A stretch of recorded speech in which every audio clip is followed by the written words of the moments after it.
City update ન્યૂઝમાં આપનું સ્વાગત છે। અમરેલી રાજુલાથી આ ક્ષણે મળી રહેલી એક દિલ દહોડી મુક્તિ ઘટના।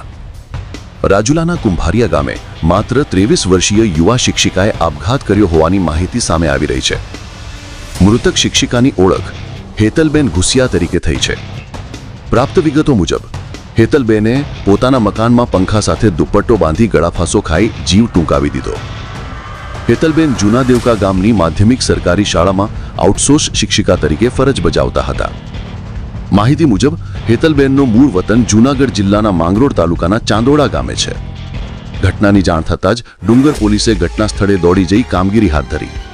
પોલીસ દ્વારા શિક્ષિકાના પરિવારજનોની પ્રાથમિક પૂછપરછ સાથે જરૂરી પંચનામું તૈયાર કરવામાં આવ્યું। શિક્ષિકાનું મરણોત્તર પરીક્ષણ માટે રાજુલા સિવિલ હોસ્પિટલ ખાતે ખસેડવામાં આવ્યું છે। આપઘાત પાછળના કારણો હાલ અસ્પષ્ટ છે। પોલીસે જણાવ્યું છે કે આપઘાત પાછળના અસલ કારણો તપાસ બાદ જ સામે આવશે। યુવા શિક્ષિકાના આ દુઃખદ આપઘાતથી સમગ્ર વિસ્તારમાં શોક અને ચકચારનું વાતાવરણ છવાયું છે।